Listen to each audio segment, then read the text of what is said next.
All right, well, praise the Lord, hallelujah, and thank you, Jesus. Take it away, Pastor T.C. Thomas. Hey, welcome to Chop It Up. I'm your host today, Pastor T.C. Thomas in the house.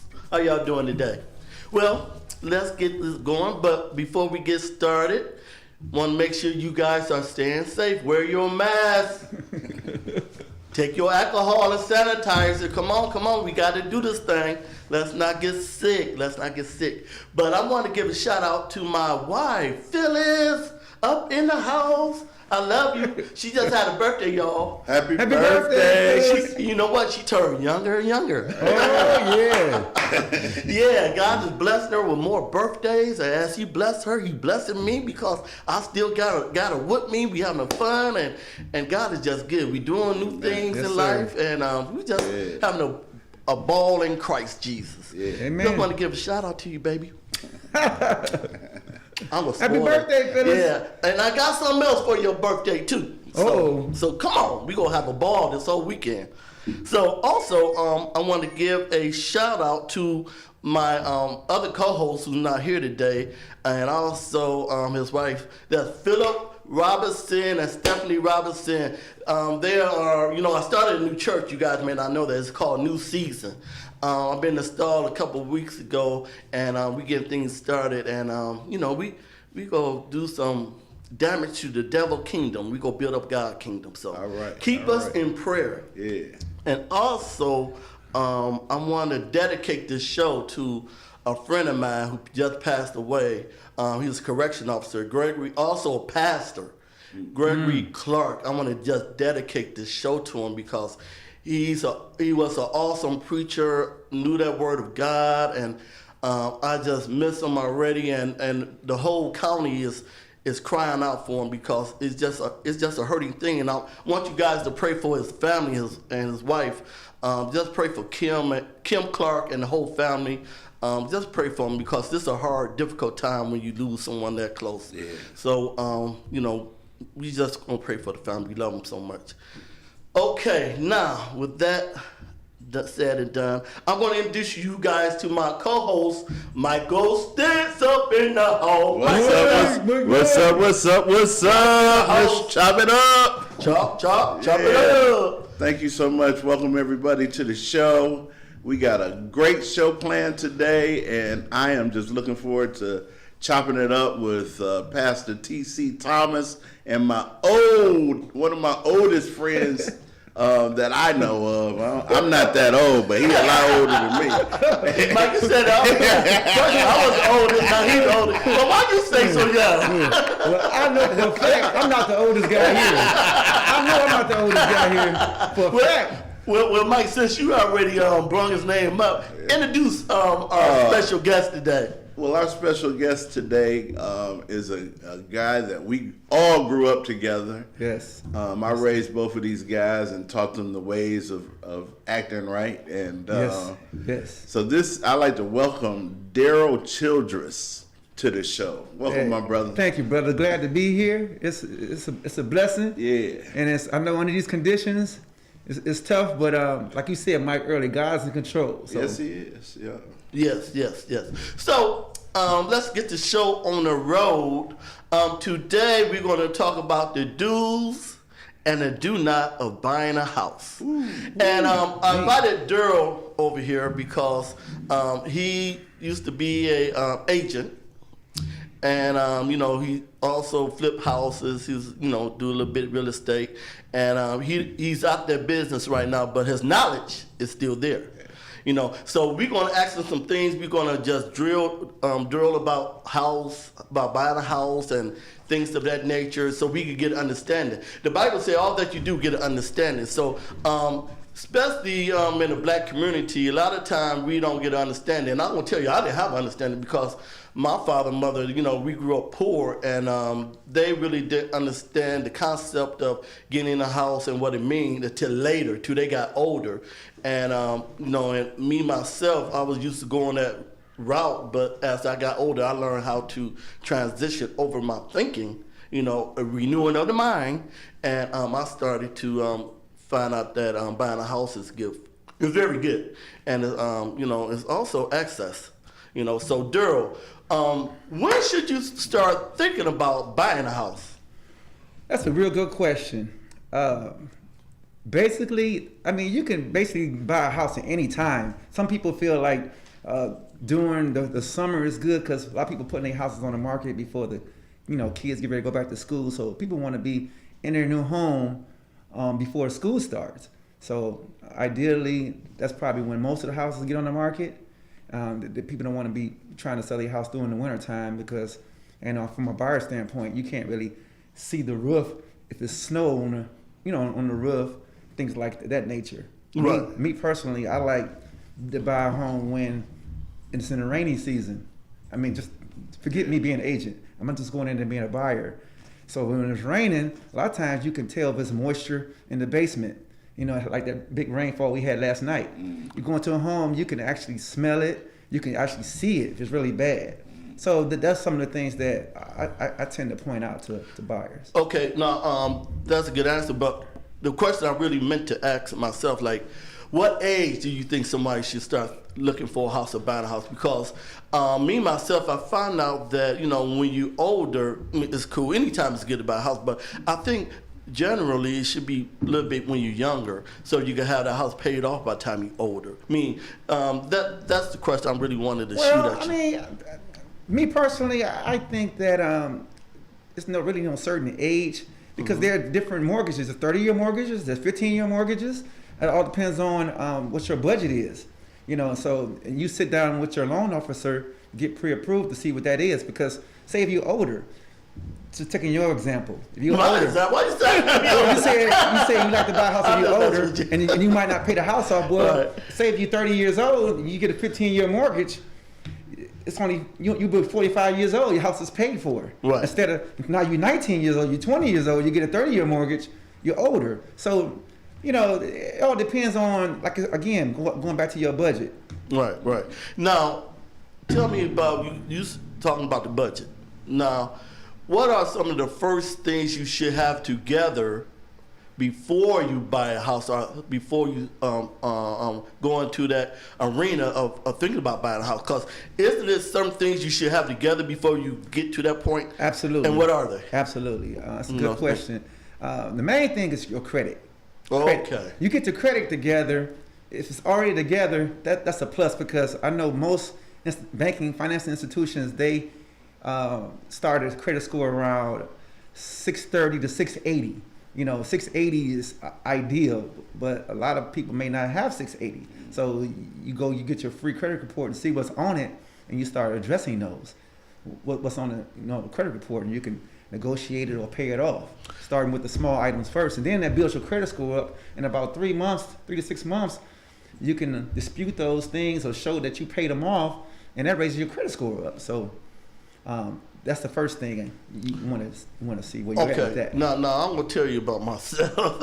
Okay. When I was growing up, like I said, I was in poverty a lot, and I didn't pay things off because I can't pay that. I don't got the money. Right. But I knew I wanted these things, and later I found out that these things became a problem in my life in order for me to succeed and go higher in life. Exactly. So I had to learn how to not think like that no more and actually learn how to take care of business and start to pay my bills. Absolutely. Discipline, and yeah, I agree. And so once I start paying my bills, like I said, your credit score will go up, and once you get that credit score, then you are able to negotiate payments and a percentage plan and whatnot like that, right? The credit score just shows that your credit worthiness. So a lender they see that, you are paying your bills, then they want to tend to deal with you to give you a better interest rate. Better interest rate saves you money over a period of time.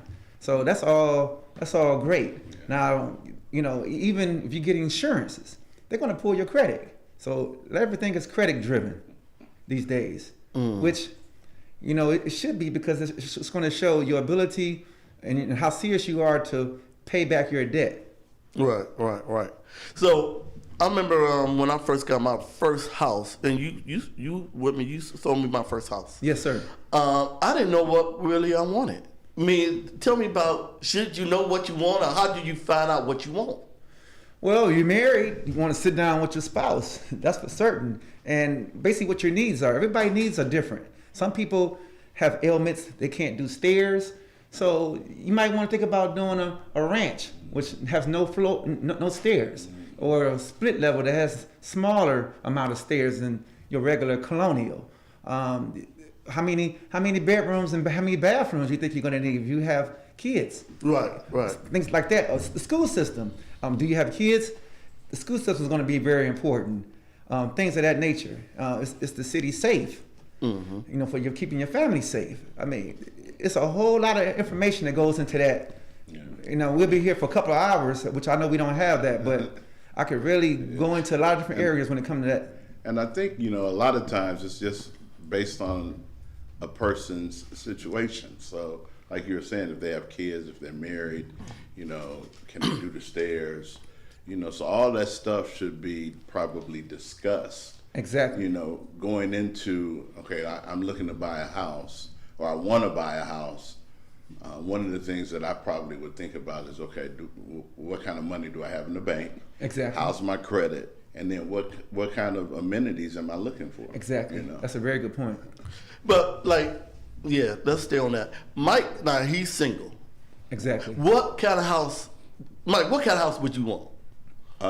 Since you're single, or would you buy a house plan towards your future? Or how would you think about buying a house? What would you think about first? Probably, I would start stacking up money first, and then work on my credit. Mm-hmm. And then I would, me personally, I grew up in the Colonial. So I had a basement, first and second floor.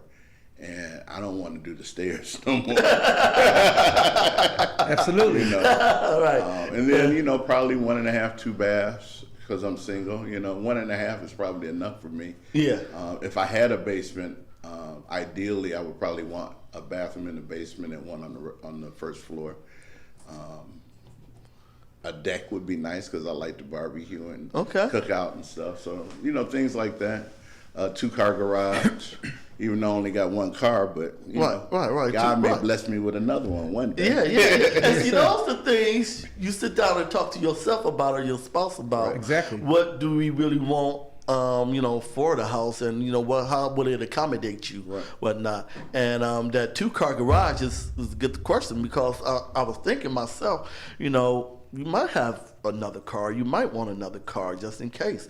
And a 1-car garage won't do it if you got, it can do it, but if you really want, you should really look for what you want, right? Right. Yes, absolutely. You're paying your money for it. It's one of the biggest investment, if not the biggest investment that you're going to make in your life. Yeah. Right. So you should really get what you want. Now, since we're talking about getting what you want, can a person, and I'm been in this boat, want more than what they able to get? Yes. Of course, absolutely. We all do that. Right. So how do we deal with that situation?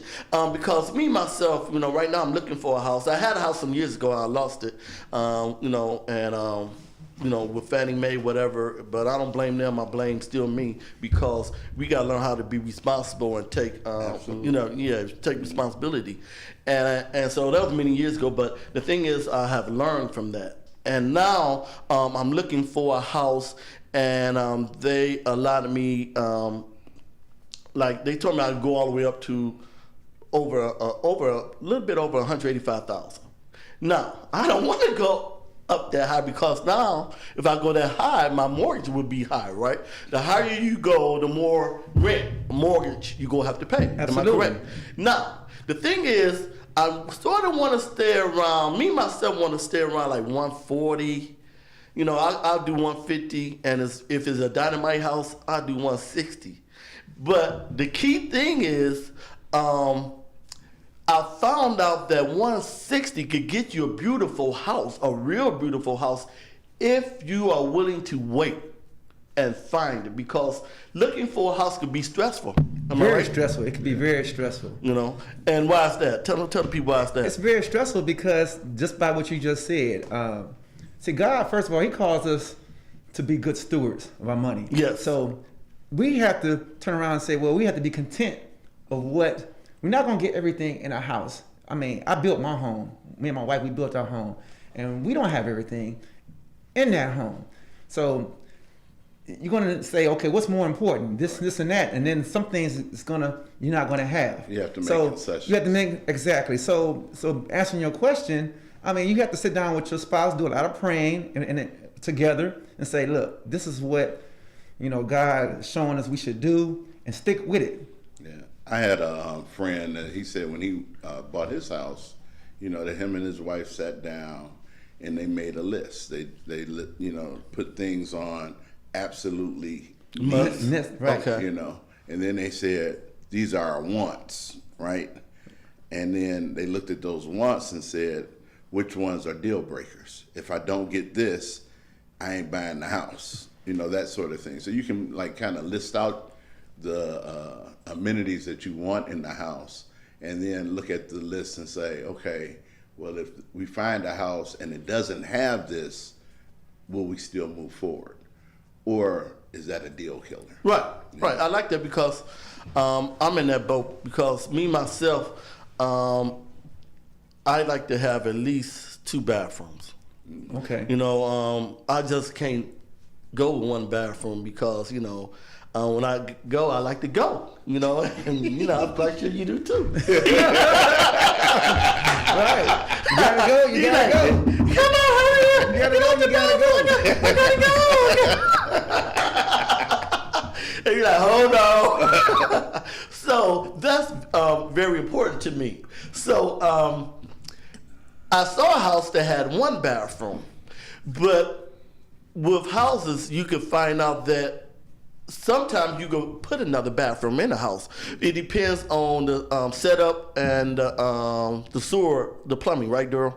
Depends on the plumbing and sewer if you put another bathroom in. Right. Well, a lot of times, like I was telling you before, you got to probably cut into the concrete and run a drain because that's the main thing. You got to have a drain. Right. You might have your water lines there, but no drain. So you can tap into it. It's not that big of a deal. Right. Because I got a plumber friend, and I talked to him, and he said, yeah, more than likely you could put another toilet in. It depends on the house, though, because some house is set up where you can't put another toilet in. Like a flat house, sometime where everything is set up, you may not be able to put another toilet in, or it may not be no room for another toilet. And so that's a deal breaker for me. And then I think it's also, what are you willing? Okay, this house has 1 bathroom. I really want 2 bathrooms. The price is right, but then what's my cost for putting in a new bathroom? Exactly. And is that going to be feasible as far as my budget? Right. So it's, questions like that I think you would ask. Yeah, that's good. That's excellent. Yeah.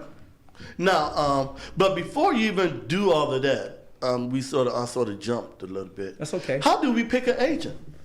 Because first we need somebody That's a very good question. Yeah. And that's important too because all this ties in together. When you talk about the stress part, if you by yourself or you with your spouse really going back and forth, really don't know what you really want, and y'all not coming to terms, that's stressful. Then maybe having an agent that's not really actually, she might not be looking out for your best interest. Okay. Like that. They're just trying to sell your house. Mm-hmm. How would you know that? I mean, after just dealing with that agent for a small period of time, you can tell. Yeah. You can tell.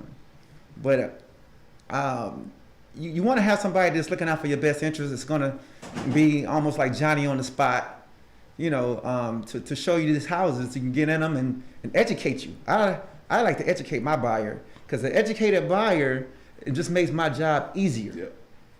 Yeah. So I'm not really pulling from 3 or 4 different directions. I'm just giving you all this information.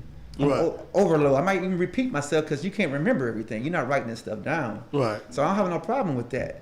But like I said, it's a big investment. So it's a lot of things you need to know. You need to know about your financing, the house itself, and then making sure I get you a good, when you do get the house under contract, a good home inspector Which you know the importance of that. No, well, I do now. But tell the people why the home inspection is very critical into buying a house. Oh, the home inspection is very critical because that's a contingency, meaning that, you know, once I have my home inspection, I will either move forward with this, with the purchase of the house after we see what's going on with the house. It's like buyer beware. Well, you're buying a house, but you better have contingencies in there in the contract to say that, okay, if I found out that I got a main moisture problem in the basement, that's your way of getting out of the contract, or either asking the seller to fix that. If the seller fixes it, then you can move forward in the contract. But if you just waive your right to a home inspection, now you move forward into the contract of getting approved. Well, if it goes through, that moisture problem didn't go nowhere. You just inherited that.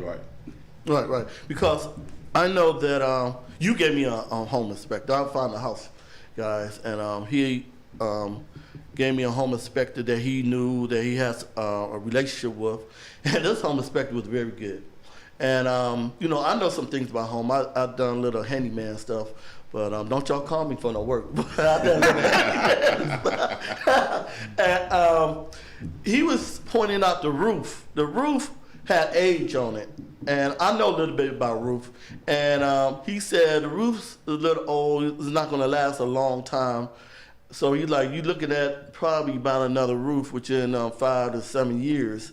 And so that was the big concern, because a new roof on your house, easy $5,000 to $7,000. You know, or more. Easy to go start at least 5, 7. And he had some binoculars, and he took a couple pictures. Sometime a house inspector would get up there sometimes, but I don't think they do that a lot no more. But I had my phone. I was taking pictures too. And so I blew the picture up, and I saw some of the roof deteriorating. And I'm like, oh man, I said a couple shingles already deteriorating. That means some more are going to start. So that was a concern. And then he found out about the galvanized pipe. You want to tell him about galvanized pipe? Well, It's not good. I really, be honest with you, I really don't know a whole lot about the galvanized pipe part. That's why I hire a home inspector. You know, if something that you don't know, you want a professional. He's actually certified. Yeah. So I passed on that to Tim, so he can, because I'm not a home inspector. I don't claim to be a home inspector, but it's things that I do see and know, but I actually get the home inspector to do that because that's what he gets paid for. And they get paid to tell you what's right and what's wrong with the property. Exactly. And that's the most important thing in life, period. If you have a problem, and this is just a life lesson. If you have a problem in any area, if you really don't know about it, go find somebody who do. Exactly. Go find somebody who's doing it, and leave that pride out. I tell my clients, I'm not an attorney, and I'm not a home inspector. I'm an agent. My job is to take care of you. I have an agent disclosure with you if you're my buyer, and we have a relationship like that where I represent you, and the seller has their agent represent them. Right. So it's called agency disclosure. So my thing is, I make sure that if you have your financing already, that's great. If you don't, then we try to get you set up with a financing institution. So you got your agent. And then now it's house hunting time. Right. So you got your credit together, you got your agent, and then you got your financing. Right. And then you go look for a house. Exactly. And you know what you want. And then you got to know what area you want to live in. Absolutely. But tell me why that's important. Tell me why that's important. I mean, for a number of things. Mike had touched on it earlier. I mean, you don't want to be in the area. I mean, me personally, and you know, I grew up in Glenville, and you know, I'm looking at the school system. I'm looking at crime. I'm looking at the recidivism rate. You know, like what's the median income in this area? And if it's a low median income, usually that kind of correlates with crime. And so I have to, you know, and you can pull that up. You can look at the demographics of an area and see. Absolutely. You know, what's going on in that area, and if it's a safe area, if it's a high crime area, what kind of school systems they have. You know, because a lot of times when you have a better school system, you know, people are more concerned with their properties. Exactly. You know, so. Let me add to that too. One key important element with Tim far as area, the taxes. Absolutely. Now the taxes, it could change the whole ball game. You could go in one area where the taxes are lower than you are. If you got pre-approved, he may have plugged in your P&I, which is principal and interest. Mm-hmm. And then once he throw the taxes in there, if the taxes say it's $2,000 a year, that might be in your budget. But if it's $5,000 a year, now it's out of your budget. It depends on which city did you decide to go into. If you move into a higher end area where the values are higher, the taxes are going to be higher. Yeah. But in the lower end area where the values are lower taxes, but you got to deal with the other stuff, like the crime and stuff. So you got to try to look at and see what the best area where you can afford in your budget, and where you gonna feel comfortable. Okay, now look, let me throw this out at you. Say I've been in the hood, which I have been. Like, I don't want to be in the hood no more, and there's nothing wrong with not wanting to be in the hood no more.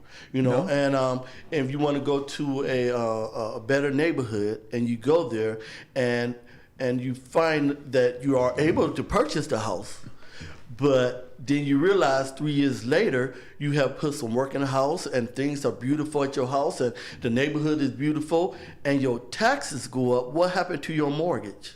Your mortgage go up. So now you might be in a situation where you're struggling getting that mortgage, paying that mortgage, because you didn't expect for it to go up an extra $1,500. Because sometimes it could go up that high and a little higher, and sometimes it could drop a little lower, right? It could drop lower. Yeah, or go higher. But when it drops lower, usually, from my understanding, it doesn't drop that much lower, but it can drop, but it definitely will go up. Right. And you got to be responsible for that extra. Right, because they say they pass school levies. Yep. Things like that. If you live in an area where they may have assessments where, like, I live in an association, so I'm already paying a HOA. Now tell them, what is a HOA? What is association fees? Tell the people what that is. Basically, like I said, we built, and when you build, they have a development. The developer sells the land to, they may have like Ryan Homes, for example, and then they basically set up this association where they may hire a realty company to manage it. So they have board. The HOA has a board which they elect homeowners in the area to cover the meetings and stuff like that. And they have like a it's basically it's part of your deed. It's inside your deed too. You buy that home, you buy into the association.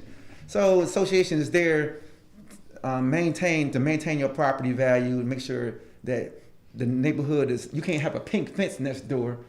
And everybody else got wooden fence, but you can't have that pink fence because it doesn't look well with the neighborhood. There's a commercial on TV right now, and they're in a community, and all the neighbors are out in the yard doing yard work and stuff. And then there's one lady that's going around with a tape measure, and she has a saw. She saws off the mailbox. It's 2 inches too high. Goes to the bushes. You're not supposed to have these. And she cuts the bushes. Right. Some people don't want to be dealing with association because they don't want to be told what to do with their property. So if it could be a blessing, it could be a curse. Right. However you want to look at it, but those are pretty much the fundamentals. And that goes into payment as well, right? The homeowners association. Yeah, you got to pay that. That'll be part of your payment, your monthly payment. Is that in your mortgage or you pay that separately? That could go up. No, you pay that separately. Yeah, that's separate. That's separate. Yeah, that's separate. Yeah, but I mean, it's part of the bill you have to pay. It's another debt. Yeah, it's another debt. Yeah. And like you said, it could go up. It could go up. It could go up or it could go down, depending on expenses. They look at they do a budget, and then whatever the budget comes back at, and they put the budget up for for approval or whatever, and they approve it, and that's what it is. Now, some associations, they cut your grass and do your snow. Some. Yes, some or depends on how much you're paying. Some do not. Right. Exactly. So you got to look into what exactly they do. Exactly. Because to me, cutting the grass and doing the snow is not worth an extra $300 a month. To me, it's not. And I'd rather do my own. So you got to figure out if you want them to do it or if you want to do it yourself. But if you get older, it might be something good because you're like, I don't want to cut the grass. I don't want to do stuff. It's just so much out there you have to pay attention to. Like you have to look and see if they have any assessments on your taxes. you have to look at all that, and it's good to have a good agent to tell you these things. Sometimes, you know, they may not tell you, but you got to know what questions to ask. Right. That's why I tell my buyers it's good for them to be educated. Yeah. Now, say you get an agent and you're not happy with your agent. How would you exchange your agent or get rid of your agent, or do you got to go by the contract? Is there a contract with the agent? If you and your agent bump heads, or you feel like your agent's not working in your best interest, or you see a house and your agent can't get there and then somebody else get the house, how would you go about doing You that? don't do it like Donald Trump? Well, You're fired. Most of the Fire. when you're dealing with agent disclosures from a seller's, I'm gonna give you the buyer and the seller. On the selling part of when you get ready to sell your own home, you would sign a disclosure, have that broker and that agent representing you. It could be a 6-month period or a 3-month period, and you pretty much stuck with them until that period ends, unless they release you. And then you can do month to month after that. If you're not really say, hey, I'm gonna try them month to month, if they willing to do that. Now, So what, you just gotta wait till the period ends? yes, Oh wow. yes, and then even on the contract there, if it goes into all different stuff. Where if a buyer come back and they saw the house when it was under them, then they can still get the commission. But that's another Right. story. But just to give you an idea, that's how the sellers actually agency works. But now the buyer, most of the buyers, when you sign a buyer agent disclosure, you can pretty much get out at any time unless it states it in their agent disclosure. Right. Because some, you know, it's in Ohio, they have a few companies that you pretty much are stuck with that buyer's agent for that period of time. But most of them is not like that. Yeah. So it's the writing. You got to figure out what kind of agency that broker has. So It's it very kind of important goes to know back that. to you have to be comfortable with, especially if you're dealing with someone that's representing you. You got to be comfortable, like you trust them, or Yeah. you know. But that's they're why looking Tim out said, for how do you your know best. that? Right. That's That's right. what Tim was saying, how do you know that? It's like a needle in a haystack. You know, you get a group of people, and you don't know who's going to be decent or not Right. decent. But that's why I say do it for a short period of time. If you're doing a seller's agent disclosure, you might only want to do 3 months. Because, and if they're doing a good job, then you can extend it. Yeah. That's my personal opinion how I would do that. And for my buyers, I wouldn't sign a long extension. You know, on if they had a certain amount of months you had to do with them. No, I would just get an agent where I could break off at any time. Right. And there's plenty of buyer agencies out here that you can do that. Well, my company I used to work with, Realty One, if you didn't like me one day, after the first day we signed, the next day you could change agents, and it wouldn't be any cost to you or nothing. That's how they work then. Right. So it might And be a lot of them different still now. work like, well, a lot of them still like that, but you got to look at the contract and see what it says. You got to do your homework. Right. You got to look at the disclosures. Now, let me ask you another question, Daryl. Once you find a house, because right now the percentage rate is very low, right? The interest rate? Interest rate, yes. Yes, it is. Now, is that good or bad as far as looking for a house? Because I'm found out it's rough for me. Now go ahead and break it down. See, I know where you're going with this. I know where you're going. I know. You're right. Because me and you've been talking every day, and the interest rates are low. And yes, I mean, you're gonna have buyers out there because they want that. If they can get 3 1/4, which is great for a 30-year. I mean, yes. So you're seeing that you thought it was a seller's market or buyer's market, but it seemed like to me it's a seller because It is a seller market. Because every time you go for a house, it seems like it's sold as soon as it get on the market. But that might have something to do with. I was thinking about this on the way over here. Okay. And I was thinking, like, why is that? You know, because me and Tim have been talking every day. Now, this is just my point of view. I think that because I live in an area, houses. I'm in Streetsboro, and I don't see houses selling like that, like they are in the area that Tim was looking at. I think it's his market where he's at. Some people have a 150,000 market where they buying. That's their budget. Some budgets are only 80,000. Some is 300 to 400,000. Yeah. So you in a real popular A budget area. area Yeah. for people. So that's what I'm thinking it is. you know, that has something to do with it too. Yeah. I'm not saying that's the total thing. Yeah, I agree. But that's what I think it is, because it's just highly unusual. Every time Tim see a house that's on the market, one day, 2-3 days, it's gone. Before they even one of them before they even got listed. Yeah. Because we've been looking, and my friends been looking for them too. You know, Daryl been looking, and Phil and Stephanie been looking, and but every time we run, and we do not walk no more. We run to the house, because first we was walking and we was losing houses, and now we running to the houses. We still losing houses, and I'm scratching my head. I'm like, this is crazy. I said, this market is like the COVID-19, like when people was running for toilet paper, you couldn't find toilet paper. I'm running for a house, can't find a house. I'm like, everybody's running, snatching houses. And then some people might not also too, to add to that. Some people add to your market where you at. Add to that is some people might not want to sell, so it might not be that many houses because people don't know that job situation.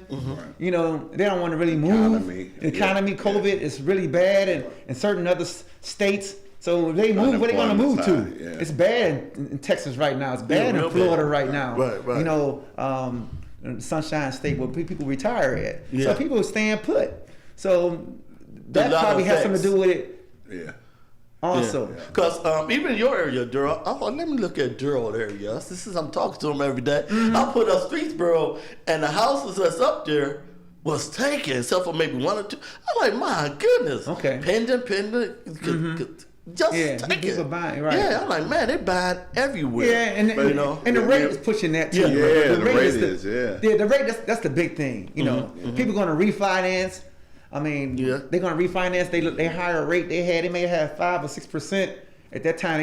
It was good. 3. Now they can get 3. 3 or 4. You know, they can get their closing costs and stuff waived. You know, that would be good too.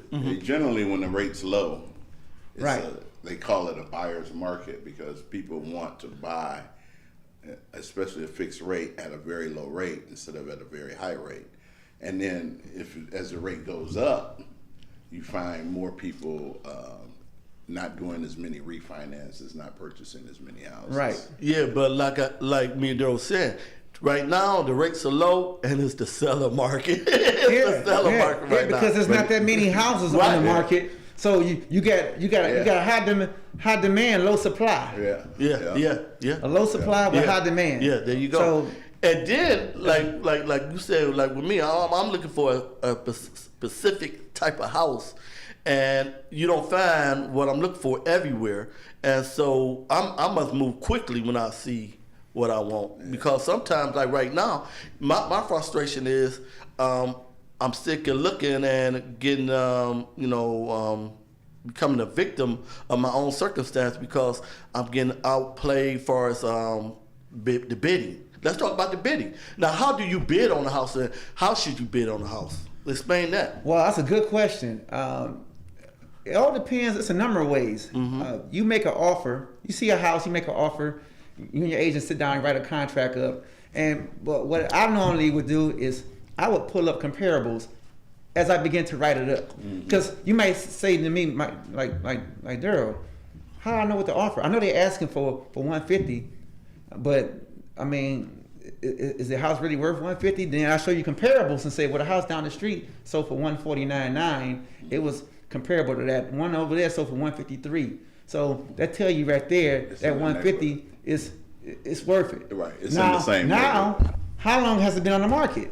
Okay, it's been on the market 3 months. Okay, so it's been on the market for a while, so it may need a few things evidently. So you need closing costs help. Let's ask for closing costs. So that might save you about $5,000. So we'll go in there and make an offer, give them what they want and ask them to pay for closing costs. And that's a fair offer. And we start there. Or you can just lower the price and pay your own closing costs. So you just shift the money around how you want it. Depends on what your needs are. Yeah, even that can even you could probably even negotiate in repairs and stuff like that. Well, that's why you ask them to. I would ask them just to pay the closing costs, and then if it's repairs are small, I would do them myself. Right. But if it's anything major, then you ask them to fix it. If not, you would have to drop the price considerably if you're going to fix it. So it's different things you can do there also. Now, if it's a house that's been on the market only one day, it's hot, it's moving condition, I would say, you might want to offer them what they want, pay your own cost, because you might be competing with 2 or 3 other buyers. Then that will put you in a multiple, meaning that it's multiple contracts out there. And guess what? The seller gonna choose the best contracts that's sitting in front of them. Right. If you asking for $5,000 and another contract asking for nothing, that's a no-brainer. Who gonna win that? So Daryl, talk to us about patience. Wow. Because I think that as a buyer, it's just like going to buy a car. You see that car you really like, right? And then as soon as you leave the lot, you see another one that you like more. Right. I know what you mean. I mean, my aunt just bought a TV, and she had a 50-inch. I was telling Tim, and I found a deal, open box said at Best Buy, and it was like $299 plus tax was $325. And I walked in Walmart, they had a 55 for $100 cheaper, and I told her about it, and she didn't look too happy. But that's what happens, Right. So I don't know if it's a comparison when they come to houses like that, but that's how I look at it. But I think you just got to be patient, man. But patience is hard to come by when you really been out there looking for a while, and you've been getting some of the house that you like, but you've been outbidded. And we've been outbidded on a couple houses, and you sort of get frustrated and you lose a little hope. But me myself, I'm a patient guy. If I know I'm gonna get what I want, well, see, now you know how to shop, because you know that you can't play around with a listing that's moving condition and it's really nice. So you offer them what they want, and you pay your own closing costs. So that contract is max. You have nothing to compete with. They have to look at your contract, because it's pretty much asking for nothing. Right. You're giving me what I asked for, and you ask for no closing costs. So more than likely, you're going to be the top candidate to get that. Unless someone comes with a higher bid. Exactly. If somebody come in with a higher bid, $3,000 or $4,000 more than the price, then they're going to get it. Right. So you don't have no control over that. Right. Some people do that. Right. And as long as it praises for that amount, it's going to work. But if it don't appraise, it doesn't make any difference unless you offer me cash. There's no bank involved. Right. I could offer you $155 and Right. pay you cash for it, and that's it. So, but Yes. people say, well, who would do that? Why would you offer $155 for a house that's only worth $150? because you're thirsty. I know I wouldn't You do want it, but I wouldn't either. But some people but do. if people want But it, if people want it, really want it, then they you want it, pay they more. would do it. Right. Because It's they may say, well, we're not going to move out of this house no time soon. We're not going to sell the house. We're going to be here. Maybe, sentimental. I don't really know that, but. well, I'm glad you said that, because that's the, when I worked at the bank, one of the questions we always asked was, are you looking, is this something you're going to be in for the next, you feel like you're going to be here the next 30 years, or you're going to be here for 5 years and then move, and that kind of tells you what type of loan to get. Right. Exactly. So comparing like fixed rates to ARMs. Right. Yeah, Exactly. That's a good point. That's a good point. You got to know what you're doing. If you want to deal with ARMs, you have to know what you're doing when you get into things like that. Yeah. But the thing is, like, when you go for a bid, and I wanted to talk about that a little bit more, is that usually if you really like the house, you go lower than what they're asking for, but if you got competition, you got to think about the competition.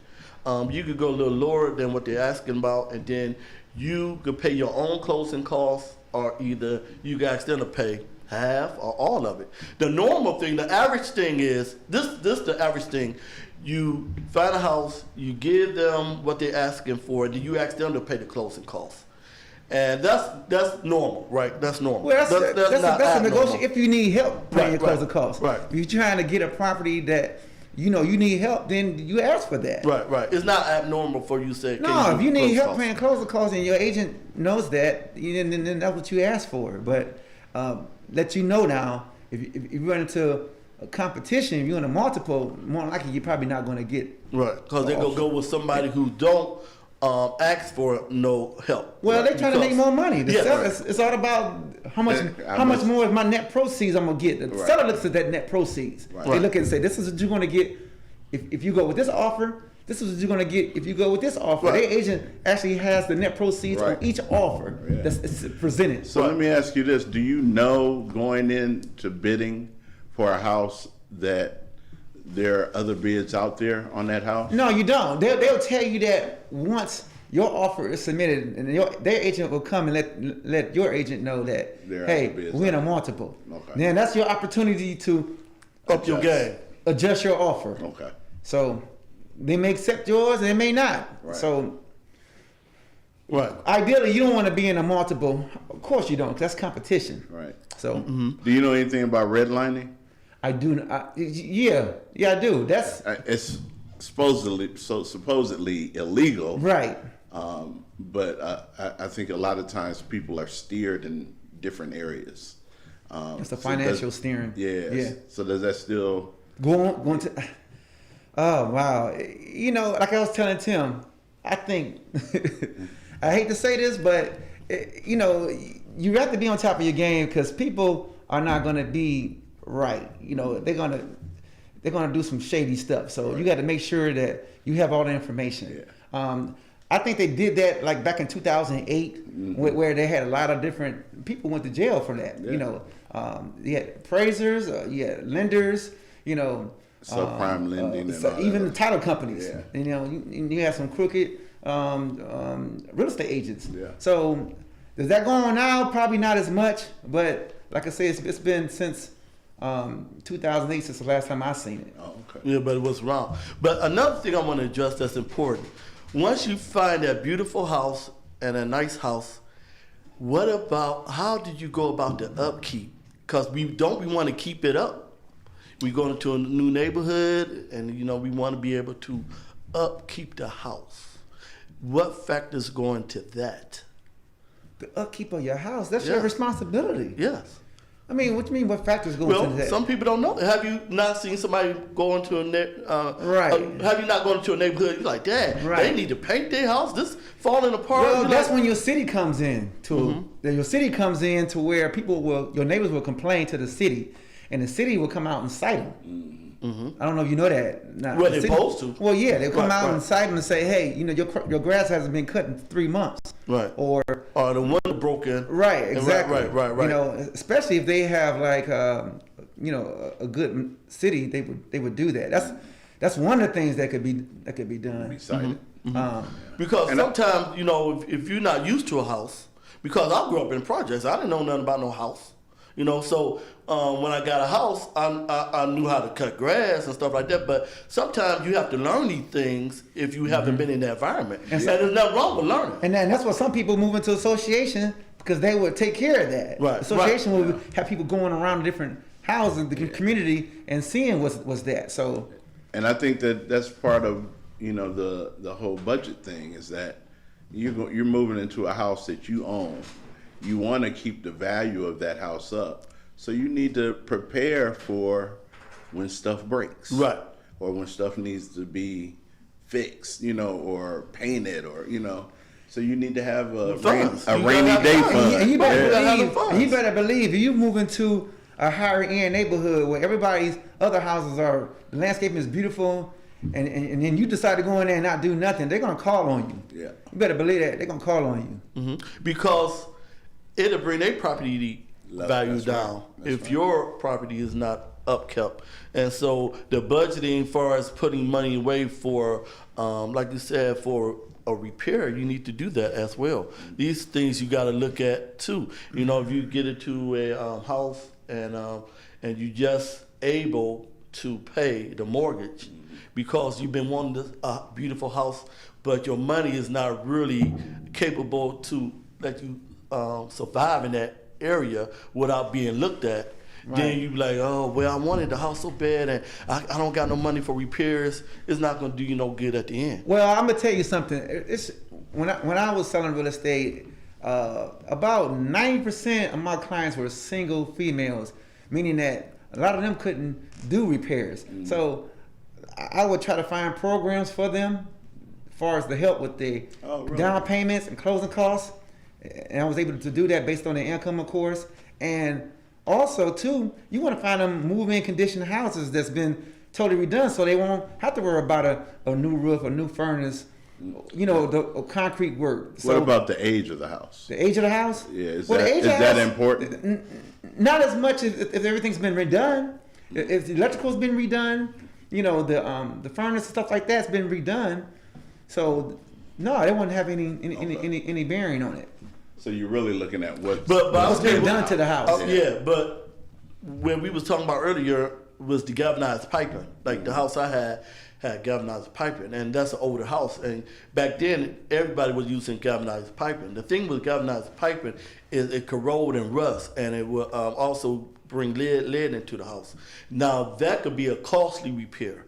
So if you decide to buy a house, and your house inspector, if he's good, he will let you know if it's galvanized pipe, which Durham gave me a guy named Craig Haas, and he said, hey, the galvanized pipe is right here and go all the way into the street. You're responsible for that.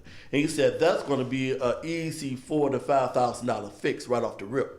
So he's like, if you want to pay that, go ahead and buy the house. If you don't want to pay it, then you can get out. It's up to you. So little things like that is something you want to look at. Yeah, I had a house, a rental property, that the pipe had burst from the house before you get to the street. So the main curb. And back then, this was like probably back in 2010, something like that. And I had to pay like $2,000 for them to dig 6 feet down and replace that pipe. So like Tim was saying, it could be expensive. That was $2,000 then. So it's even more now. So it's probably more now. Right, and it depends on how much digging they got to do, how long the pipe is. Yeah, he had to go 6 feet in the ground. Yeah. They were, right. Right. Yeah, you can't go get a little Ray to go in there. Right. And then you got to get it certified. So you be careful about that. And those big trees cause us damage. That's why, you got to be careful. Yeah, even the utility companies now are offering where you pay a little bit extra and it covers you if they got to dig. Right. Or if they got to go into the ground and. Yeah, it's like under $10 a month or something like that, I think. But let's talk about the trees, because that's a good point real quickly. Trees could cause damage to your house. Oh, absolutely. We had growing up, when we was going to St. Delbert's, living on 82nd and Cedar, we had a tree growing in the house. In the house, so it pushed. Like, what's up, girl? It pushed the basement foundation in. So you go in the basement, you see this the bricks. The bricks coming in. Right, the bricks like bulging in. Right. So every time it rained, the water would come right in the house. So we just like, hey, we just dealt with it until we was able to get that out of there. And eventually, we got it out of there when we had damage done to the house. They went down in and took care of that, but. Those cinder blocks had to come out of there. Yeah, and those things you got to look at, because now if the tree is too close to a house, I was like, I don't want it. And then also, what about the sidewalk and the curb? Oh yeah, well, concrete is very expensive, and you buying into a city that has a POS, which is the point of sale, which they're gonna come out and cite those violations, and those violations have to be repaired before the house actually can transfer. Yeah. So either you're gonna assume as a buyer or the seller gonna take care of them. Well, they got all those concrete blocks all broken up. Yeah, or there's not leveled. And concrete jacking, or you need replacement. Period. It could be very expensive. Yeah, it's gonna cost you. So then when them trees pull up your sidewalk, walking up to your house, and you try to sell the house, you're gonna have to get that repaired more than likely, or you gonna Are there cited. cities that you can find, or you can maybe Google or whatever, to find like what cities cite homeowners more? That's a good question. For repairs and stuff like that. That's a good question. Wow, you think they would keep up with something like that? I'm sure there's some way to find that out. I know that different cities have point of sales and different ones don't. Oh, okay. Everybody don't have them, and Tim knows that. Yeah. So it all depends on where you're looking at. Right. And you have to find out from your agent, do they have a point of sale or not? And then, because you want to make sure that gets done. Yeah. The point of sale gets done, and you're not trying to inherit any violations. Right. Now let's talk about quickly the final walkthrough. Once you buy the house and you ask the seller to do some repairs, and now it's like 3 days before you get the key, you do a final walkthrough. What is the final walkthrough, and why do you do it? The final walkthrough is you want to make sure that, first of all, you put it in the contract. You want a final walkthrough, so you have it in writing. You want to have everything in writing, because Cover yourself. right, you know, you just want to have it. The verbiage has got to be there. So it's a contract. So once you come into your final walkthrough, you want to make sure that work that was done throughout the whole contract, they might have done some repairs that you asked them to do from the home inspection. Well, that's your chance to see, had that been done. And has it been done right? Well, sometimes they have receipts laying on the table to show that the work's been done. So it's pretty much got a warranty with it, what have you. And then you want to make sure that the house was in the same state when you first saw it. That they ain't going in and take out the chandelier. Say, well, what happened to that chandelier? But they replaced it. Yeah. They replaced it with this little small glove with a cooler. What was that? It can happen. There was a And Tim not movie. laughing because we just had a house. We just had a house that he made an offer on, and they like, well, we letting you know now we taking the chandelier. like, man, what is going on with these people? Right. So that makes Sentimental. What you mean? You got Grandma Ern sit up here? Right. That was sentimental. There was a movie years ago about someone bought a house, and then, you know, when they looked to buy it, it was like beautiful house.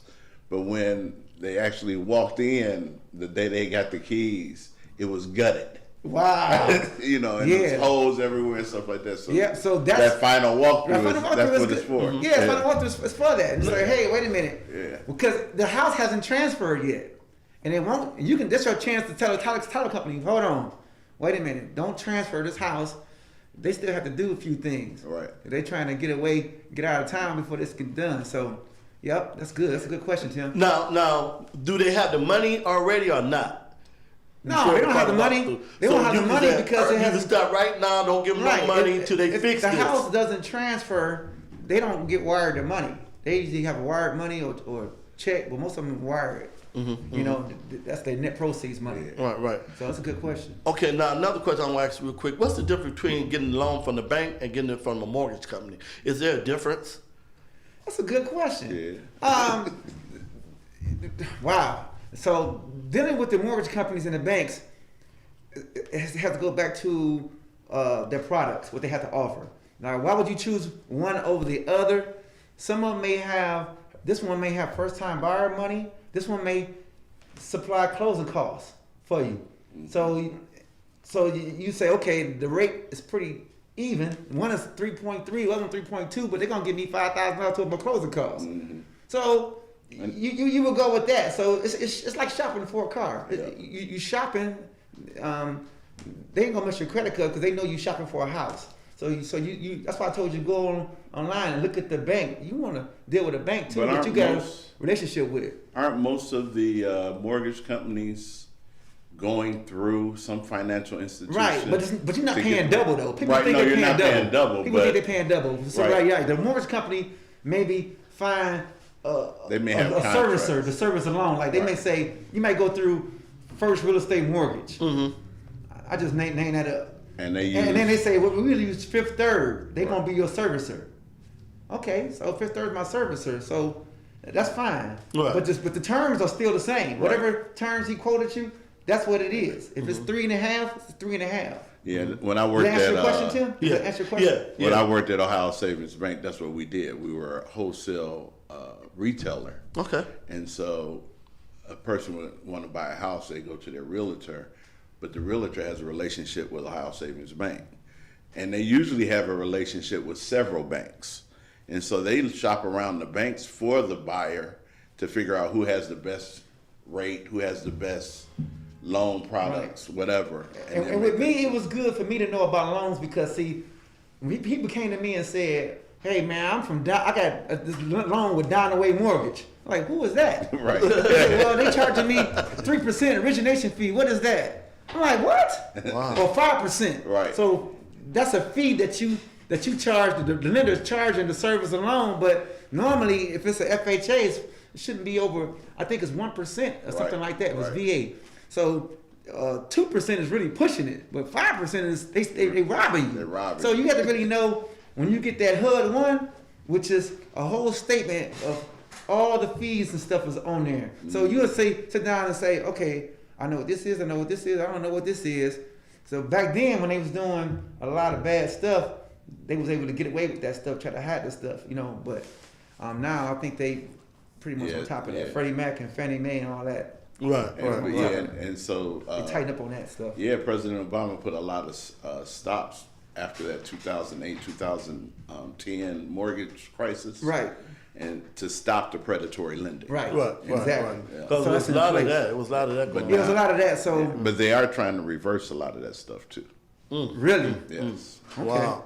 But I know that also, do you think you should go buy the house you plan on buying and check it out at nighttime or different time of the hour, see what's the activities going on in that neighborhood? Well, how you gonna? Yeah. You can absolutely. drive by. That's a good question. Yeah, you definitely do a drive by. At nighttime, you can't really see the roof or nothing. But No, I'm talking about see what's But- going on but- in the community. oh yeah, I think that's great because it might not be show the same thing during the daytime than it would be at night. Be like, where all them kids come from? They hanging around. They got the rims going and the music blasting. They wasn't here during the daytime. Right, So right. yeah, absolutely. Right. Like, who's that walking down the street? Yeah. Looking at people's houses. So it's a lot of things you got to look out for as looking for a house and buying a house and things of that nature. And the best thing is education. Yeah. Education is man, you can't stress that You know. enough. They have home buyer education classes. Yes, too. they do. You know that, Yes, and they they're. do. I think you can get them free, but if Yeah, they are free. cost, they're. I know Third relatively- Federal was running them. Yeah. I don't know. Third Federal was really good about that. Yeah. Yeah. So So I'm like I said, I'm still looking for a house, and and I'm planning on when it come up to jump on it. But it been stressful for me, very stressful. Me and my wife have been bumping heads a little bit. She like, what about this one? I said, what about this one? She like, what about that one? I said, what about that one? So Right. So it could be stressful, and then every time when you look for something you think you want it or you got it, and it don't come to pass, you get upset. But you have learned a lot. Yeah, I learned think a lot. From the I last learned a lot. What, 2 weeks we've been talking. Mm-hmm. I think you've learned a lot, and you kind of know how to go by. You know how to make an offer. I think you've learned a lot. Yeah, I of learned different a things. lot because you've been drilling me. Thank you for your home that. inspection. So I'm just trying to keep the Yeah. stress level down Yeah. from you. Yeah. And your agent is gonna take care of the rest. Right. And also, we had talked about this earlier in the show, is that my house inspector was very good in his job. It's also, you got to also watch that sometimes if you have an agent, that agent might say, oh, I got a house inspector for you. But they could be buddy, and that house inspector may not give you everything on it for real because he wants you to go ahead and buy that house so he can get paid and him or the agent get paid. And so they might sugarcoat some things. They will tell you, but they might sugarcoat And it's a it. good thing to have your agent, your home inspector certified too. Yeah, it got to be certified. Should be. Because that allows you to go, after the insurance if something ain't right. Right. So that's a major thing too. And Yeah. it's about whose interests are you working at for? Right. Well, it's money thing. It's about, money, so people will be corrupt over money, and you just Yeah. got to watch them. Yeah. It's your job to watch them. Yeah. So that's something very important you got to observe and look at, as well. And then what I liked about the house inspector that I had that Daryl gave me, Mr. Haas, is that he found evidence of termites. And to me, that's like a deal breaker, but he said it's been treated, looked like to him, it looked like it's been treated. But this is what I liked about him. He said, but I'm not no expert in pest control. Call somebody who's an expert in pest control and let them tell you. Don't go by me. That's what I like, because he knew where his limitation was. Right. And he was manly enough to tell me, hey, my limitation stop right here. I can see that it's some pests, but I'm not no expert. You need to go get somebody who knows so you can know for sure. Yeah. And I liked that a whole lot. So it's Man of integrity. right. Yes. Now we wind it down, and so y'all was old Luther Vandross. He said a chair is still a chair when no one's sitting there. Right. I'm not going to sing it. But he said a house is not a home when you're not there. And so a house, you can look for a house, but it won't become a home unless you invite Christ into it. To me, a home is when you got Christ in your home, you got Christ in you. Because your home is the place where you dwell at, and Christ should be there. But most of all, this is your home because you carry this with you everywhere you go. So your heart is your home. And you should invite Christ into your home, into your heart. And then you will have a real home. And you'll go to a home when you leave here. So if you don't know Christ as your personal Savior, just say, Lord, come into my heart and save me. Forgive me for my sins. And Lord, help me to do better. And wherever you're going through, get into that word of God and give it to God and watch him turn things around. It might not be right away, and it might be right away. It depends on your faith. So ask God into your heart and find you a good church. Right now, a lot of people not going to church, but get in that word and pray. See you later. God bless you. Chop, chop, chop it up. Chop, chop, chop it up. Thank my guests, Daryl and Mike. Peace. Peace. Okay. God bless you guys. You Thank too, you. my brother.